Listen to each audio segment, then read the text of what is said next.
નમસ્કાર મિત્રો અને વડીલો, તમારું બધાનું ગુજરાતી સ્ટોરી ચેનલમાં સ્વાગત કરું છું.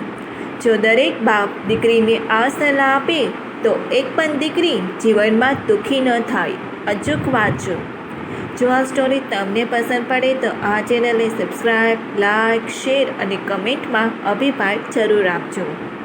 બાજુમાં રહેલ બેલ આઇકનને જરૂર ઓન કરજો, જેથી તમને આવી સ્ટોરી સાંભળવા માટે નોટિફિકેશન મળતી રહે. દીકરી હોય કે દીકરો, એના જીવનમાં પોતાના પિતાનું મહત્ત્વ અલગ હોય છે. ખાસ કરીને કહેવાય છે કે દીકરીને તેના પિતા ખૂબ વહાલા હોય છે અને દીકરીને કોઈ પણ સમસ્યા કે કંઈ હોય તો તે કોઈને વાત ન કરી શકે તો પણ તેના પિતા સાથે બધી વાતો શેર કરે છે. આપણે આજે આવી જ એક દીકરી અને પિતા વચ્ચેની ઘટના જણાવવાના છીએ, જે તમને થોડું વિચારવા પર મજબૂર કરી દેશે અને સાથે પ્રેરણા પણ આપશે. એક વખત એક દીકરીએ એના પપ્પાને પોતાની જિંદગી વિશે જણાવતા કહ્યું કે એનું જીવન ખૂબ દુઃખી છે અને તેને સુખ મળી રહ્યું નથી અને બધા દુઃખ કઈ રીતે સહન કરવા તેની કંઈ ખબર પડતી નથી. તે આખી જિંદગી દરેક પરિસ્થિતિઓની સામે લડીને હારી ગઈ છે. એક સમસ્યામાંથી નિવેડો મળે ત્યાં બીજી કેટલીય મુસીબતો આવી જાય છે. હું શું કરું? પિતાએ બધી વાત સાંભળી. તેઓ રસોઈયા હતા, એટલે એને દીકરીને અલગ જ રીતે સમજાવવાનો નિર્ણય લીધો. પછી દીકરીને કહ્યું કે ચાલ મારી ભેગી. દીકરી અને પિતા બંને રસોડામાં ગયા. પિતાએ 3 તેપલીમાં પાણી ભર્યું અને દરેકને ગરમ કરવા મૂક્યું.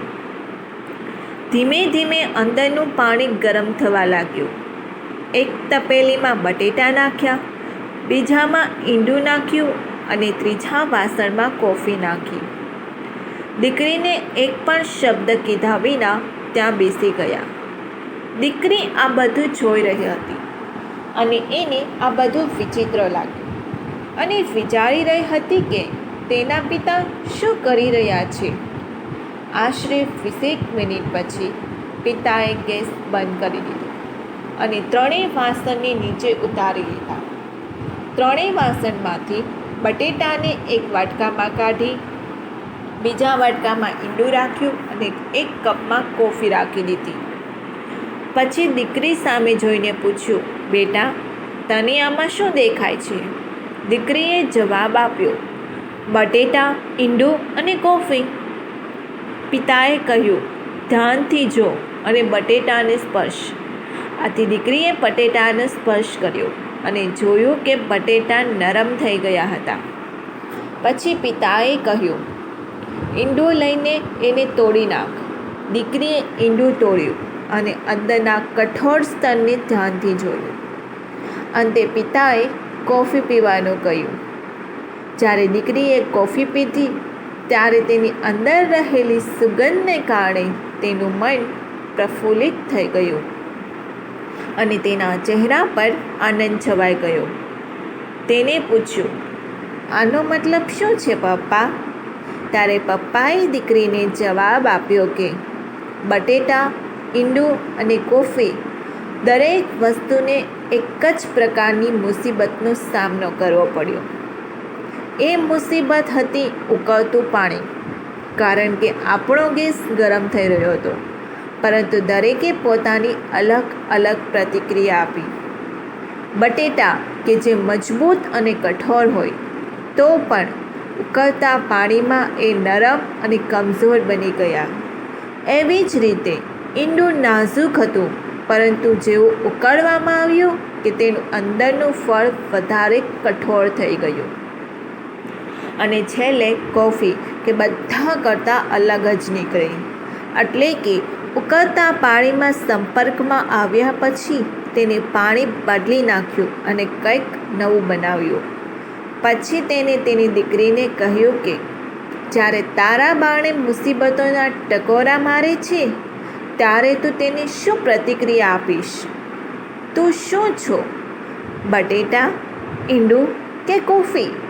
આ વાર્તા પરથી આપણને એટલો જ બોધ મળે છે, આપણા બધાના જીવનમાં સરખી જ એવી પરિસ્થિતિઓ આવતી રહેતી હોય છે, પરંતુ જો સૌથી વધારે ધ્યાનમાં રાખવા જેવી બાબત હોય તો તે છે આપણી અંતરાત્મા. એટલે કે આપણી અંદર શું છે એ જ વધુ મહત્ત્વનું છે. બહારનું બધું ક્ષણિક છે. તો તમે કોણ છો?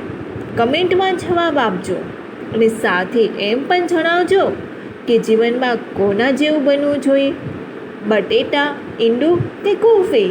જો આ સ્ટોરી તમને પસંદ પડી હોય તો દરેક લોકો સાથે શેર કરજો.